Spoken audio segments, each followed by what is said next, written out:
I'm had to get this live chat going. I don't know why my live chat ain't linked like it's supposed to be, even though I got it over here. But anyways, you know what it is, man. Welcome to Sauce on Everything, and you know who I am, SOE Cash Cow. Give you this right quick. Sauce on everything. Sauce on everything, baby. $16. Sauce on everything, baby. You heard me. So today, got a couple things that want to touch bases on and talk about.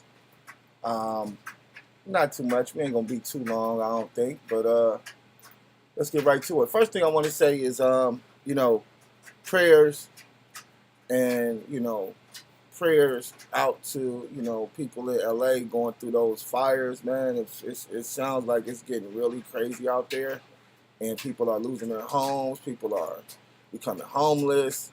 The conspiracy theory is they're trying to burn down all this stuff so that they could build a new smart city. So yeah, there's a conspiracy theory going on because I believe they've caught some people actually with flamethrowers actually setting the fires. So from what I understand, and if I'm incorrect, definitely drop a comment and let me know. But I actually seen, I think, one or two people that supposedly got arrested who had flamethrowers and who are actually helping set the fires. So even in that, before we move on, my first question would be, where the fuck did you get a flamethrower from? Like, I mean, I would just want to know, like, because if you follow the flamethrower, I'm quite sure you'll be able to get to the heart of the organization or, whoever's the mastermind behind these fires and fire tornadoes going on. Like, whoever's supplying the flamethrowers is the culprit. And, it would be crazy if the people supplying the flamethrowers were, the government. But anyways, let's keep it moving, man. Let's not get caught up in conspiracy theories this morning. So, I like to touch on, things, not really stuff that's not really just current events. I mean, we talk about current events, but, I just like to talk about, black men, black women, black relationships, stuff like that. How we can be better in our relationships, be better men, be better fathers, stuff like that. So, a couple things I've seen this week that we can go down. We'll say that for last. So this young lady, Jessie Woo, says that men today's dating world are boring. So let's see what she has to say. See what she's talking about. Are not getting the women that you want. The truth is, a lot of you guys are boring. Say hookah, Hennessy, lemon chops. You have no conversation. You're not exciting. You don't plan an actual experience. Hookah, Hennessy, lemon chops. Nou pa gen passport. You don't want to travel nowhere. You don't want to try different food. Say lemon chops. Lemon chops, mashed potato, hookah, Hennessy. Always the same thing. It's no adventure with y'all. If you are a man in the dating pool right now, ask yourself, are you an experience? We want an experience this year. Experience. Okay, well, I don't know who she is. I guess she's a YouTuber or Instagrammer. So I get it. She's giving her take on things. Hookah, what she say? Hookah, Hennessy, and lamb chops? Like, that's crazy. I don't know. She looked like she might be a little young because that's young shit. But hey, more power to her. I mean, I'm not gonna sit here and be like, yo, well, that's what you want, then bitch, you tripping. Like, no, if she wants an experience with the man, then that's more power to her. You know what I'm saying? Hopefully she finds what she's looking for. But when I hear a woman say that men in today's dating world are boring, then, I guess she feels like hookah, lamb chops, and Hennessy is boring. Which, to certain people, it may not be boring. Some people may love to go out and enjoy some lamb chops, hookah, and Hennessy. So, when we talk about dating experiences, a lot of times we try to generalize it, but all dating experiences boil down to the individual that you're dating. It's never a general thing because everybody's going to have a different experience with everybody.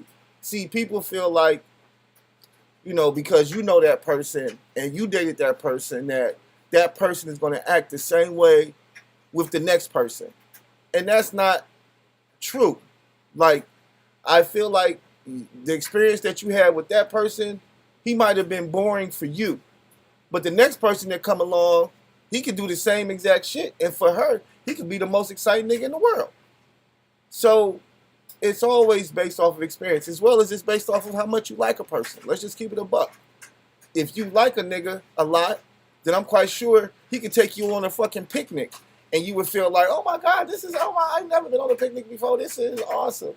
But if it's some bum ass ugly nigga that you really don't like, or some nigga, you know, that's simping or some shit, then it's nothing that he can do that's gonna be fun enough for you, because you don't like the nigga like that. So if you don't really feel him like that, it don't matter what he do. The nigga could take you to the moon, and you still be like, nigga, you boring. Like, who wants to go to the moon? Like, the fuck, nigga? You know what I'm saying? But the next nigga, you know, if you fucking with him, that nigga could take you, you know, to Six Flags, and you be like, oh my God, nigga, this is the best shit ever. You know what I'm saying? So it's all based off of who you date and your experience with who you date. But every person that you date is different than what you may think. Because like I said, just because a woman, you know, like I said, is bored over here, that may be because of the way she feel about that man. Same thing with a man. Like, if he feel a certain way about a woman, he may be bored with this chick because he don't really like her like that. But the next chick come along that he really do like, she can do the same exact shit that last chick did. And he gon', my God, bitch, you my bitch. I love that shit. But the last chick was doing it, you was like, I ain't feeling it. So yeah, so I think it's all based off of personal experiences with individuals. But yeah, if she wants to have an experience with men this year, that's more power to her. You know, I also feel like, you know, there's a difference, and see, you never hear women say this a lot, but there's a difference between males and men, right?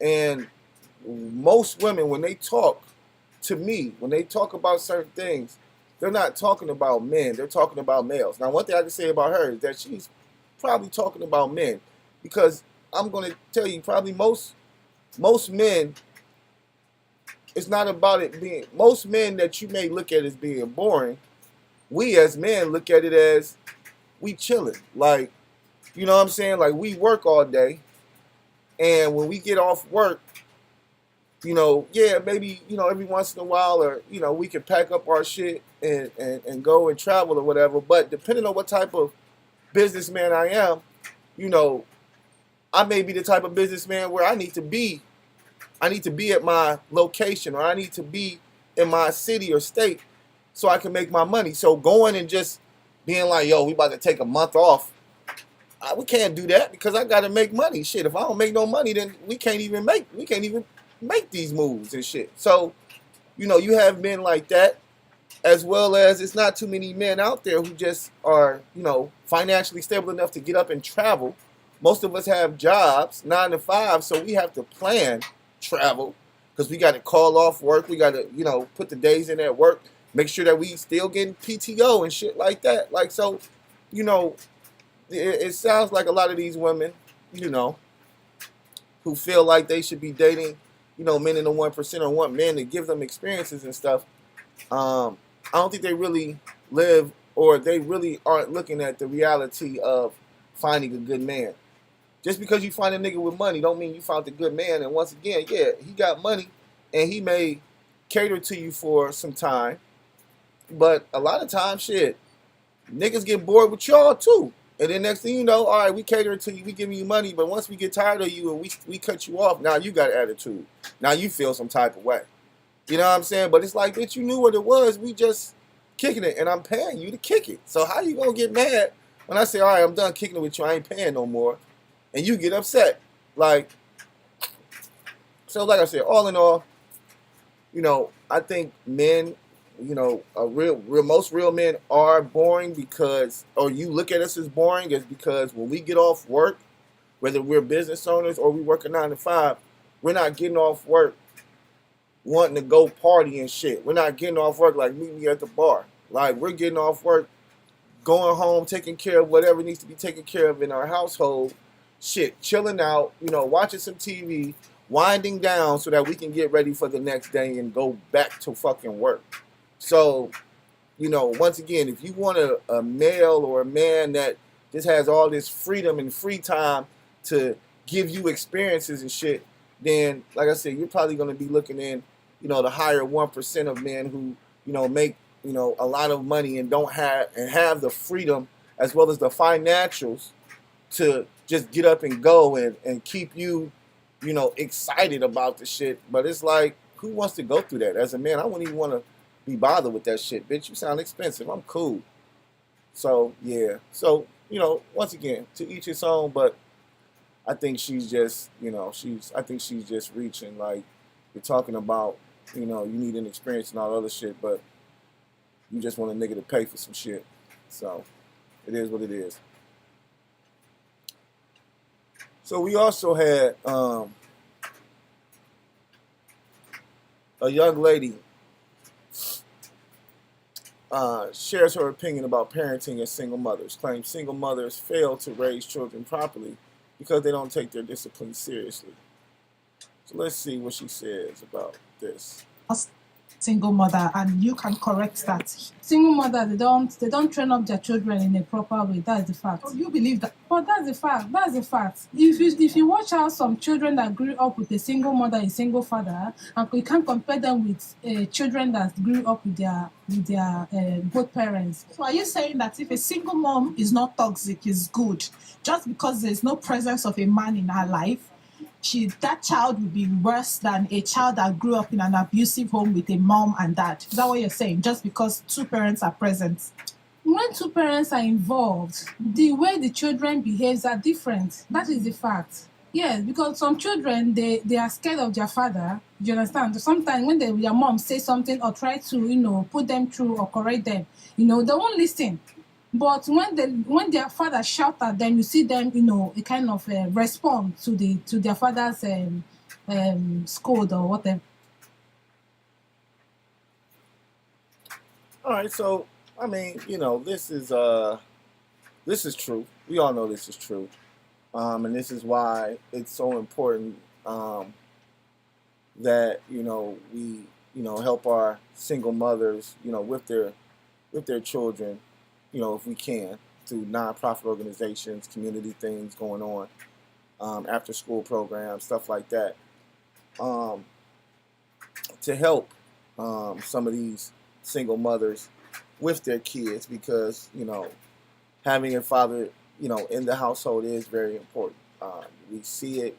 They have studies on it, and it just shows that it makes a huge difference on many different fronts when it comes to a father being in a household.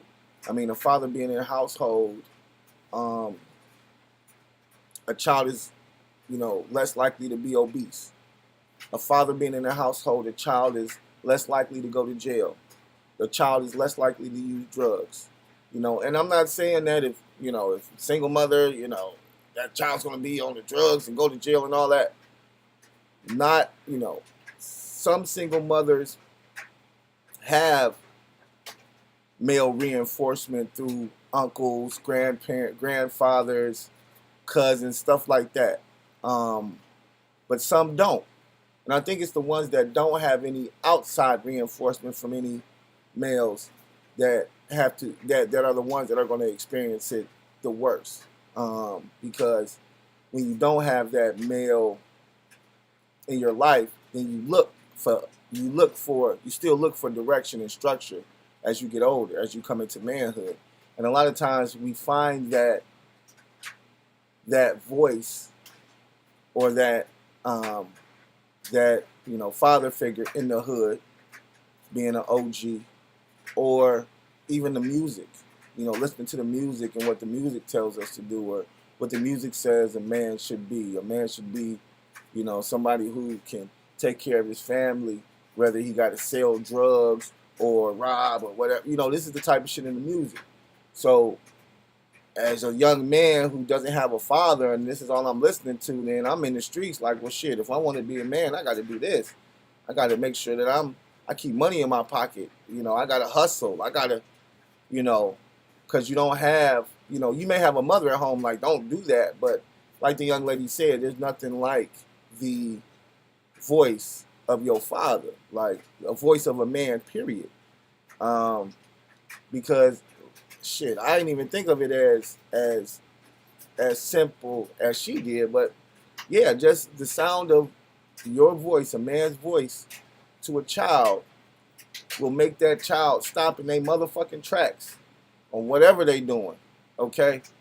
And it's spiritual, for real. Like, that's some spiritual shit. That's some powerful shit, for real. Like, because I know I could go into a spot, and if I see anybody's child doing something crazy, and I be like, hey, and I say something, that child gonna stop and look and be like, who is this nigga talking to? Whether it's my child or not, he gonna stop and look and be like, oh, who is that? Like, what's going on? And I tell his ass to chill. That's me though.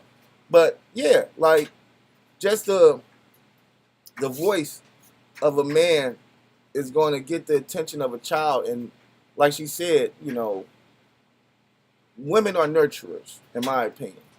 So when she talks about, you know, women and how they respond to women compared to men, well, you guys are nurturers. Women are nurturers. So they already, you know, you guys have been there, you know, being their mothers, nurturing them since they were babies. And at some point in time, you know, there has to be, you know, like I say, some type of male influence to this child's life in order for him to, you know, be able to get some direction, some structure. Like, I've talked to, you know, young men who grew up without their fathers, and they'll tell you, like, it was definitely something, like, they'll tell you, like, there was a anger inside them, you know what I'm saying? Because they didn't understand, you know, they didn't understand anything about being a man, as well as they didn't understand why their father wasn't there, you know what I'm saying? Or, you know what I'm saying? So now I don't have a father, you know what I'm saying, for some reason, but I need to be a man. I'm growing up to be a man. My mother can't teach me how to be a man. So it really does, it really is a mental health thing. And it's a traumatizing thing growing up with one parent in your household, because once again, the whole time you're growing up, you're wondering about the other parent.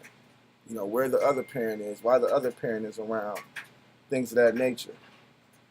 So yeah, we all know that this is pretty much, you know, we all know that that's, you know, unfortunately in the black community, one of our biggest issues is, you know, single mothers and these fathers not being in these children's lives. But, you know, I have a nonprofit organization called the Black Fathers Initiative of Cleveland, www.blackfathersofcleveland.com. You can always go there and leave me a message if you do have any questions or concerns about, you know, fatherhood, trying to get your children back, trying to get some joint custody, as well as I have programs for young men, you know, for mentorship programs. We do music production. We do entrepreneurial programs. We have heat press and t-shirt design programs.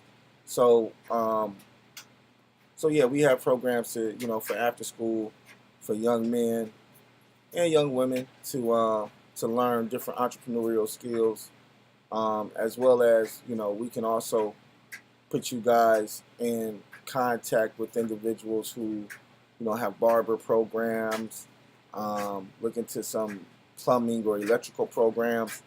So, like I said, www.blackfathersofcleveland.com is our website if you want to go there and check it out. But we do, you know, try to give back to our community by assisting with mentorship with young men and young women. So, let's go. What's the next one? So, this guy, I forgot what, I think his name is Myron, and they have a podcast called Fresh and Fit. Now, I'm not a big Fresh and Fit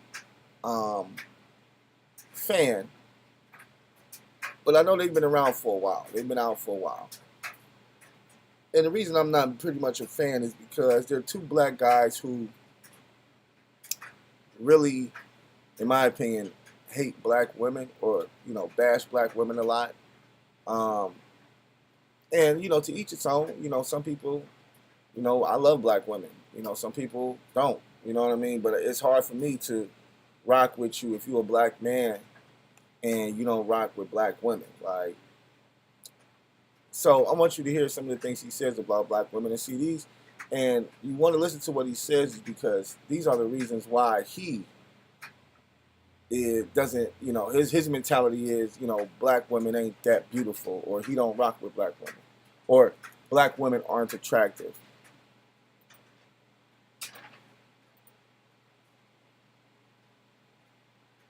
All the way at the bottom. Now, are all black girls ugly? Of course not. There's some hot ones, but it's a minority. And let's be honest here. The average black woman is 187 pounds, loud, obnoxious, rude, fake hair. They've done studies on a customer service, and black women rank the lowest for getting a customer service representative that's black, and then also waiting on a table of black women.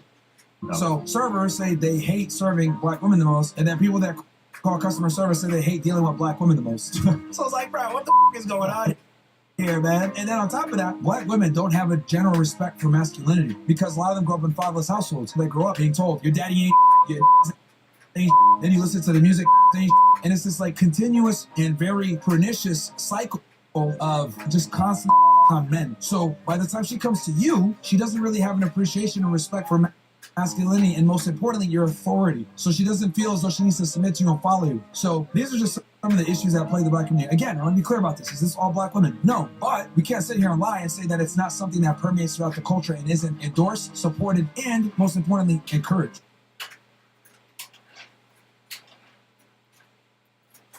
Well, he did say a lot. I think it was just, I don't know. It's like either you like them or you don't. Like all this other shit that you talk about, 187 pounds and this, that, and this. I don't give a fuck. If she's black and she's attracted to me, then I'm gonna give her a shot. All these different. So it's like when you break down something, you give yourself reasons not to fuck with it in so many words. So I know black women can be rude. Black men can be rude. I know black women can be obnoxious. Black men can be obnoxious. He did, make sure to say at the end, not all black women, because it's like, God damn, nigga, what you mean, bro? It ain't, it's definitely not all black women. Maybe a lot of the black women that you come in contact with, because it depends on what type of women you're attracting, but I mean, we can say these type of things for black men and black women. So I don't know why he said all that shit. I mean, the fact of the matter is, it just sounds like he doesn't like black women. He'd rather date, outside his race, because he looks black. But he would probably consider himself I'm not black, I'm Cuban and Mexican or some shit like that. He would say something stupid like that probably, because he just doesn't want to be called black. But whatever, you know what I'm saying? To each its own.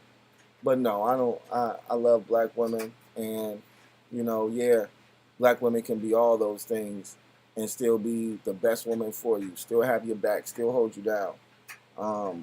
So yeah, I can't see myself dating my oppressor ever. You know what I'm saying? So, I'm black queens forever, snow bunnies never. Ain't that what Dr. Umar say? So I'm with Umar on that one. I'm not. But just to see a black man say all it, you study black women so that you could break black women down. That's really why I can only see a person being let me go look up, how many black women are this and how much black women are that. Man, love who you love, like who you like.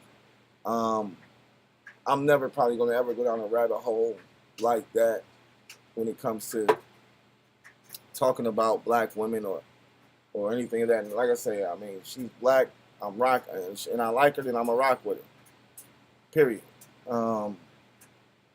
Yeah, so But this guy is on the show called Fresh and Fit, and like I say, they're always talking crazy to black women or about black women. Most of the women that they have on their show are like so-called models and stuff, and they just pretty much just break them down and tell them how stupid they sound or how ignorant they sound when they talk about certain things. So, it's a real crazy show. I think they actually got kicked off of YouTube at one point in time because their content was just so disrespectful that I think they literally took them down. But they still have a platform though. They may not be on YouTube, but I think they're on like Kick or Twitch and stuff like that. So they're still out there, so you can still check them out.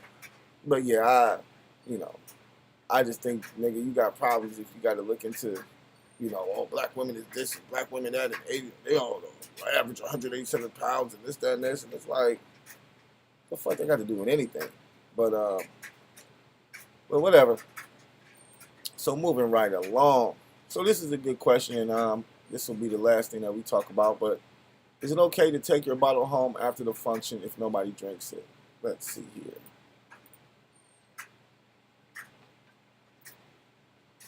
Is it okay to take your bottle home? Hell no. Everybody who do that should burn in hate. Damn. Yeah, I hope you get a bump on your lip. Oh Right on my the meat, God. right here. That is Right on the meat. The people that take bottles home. I had people do that to me. I used to host a lot of parties in my house. Mhm. And I stopped it.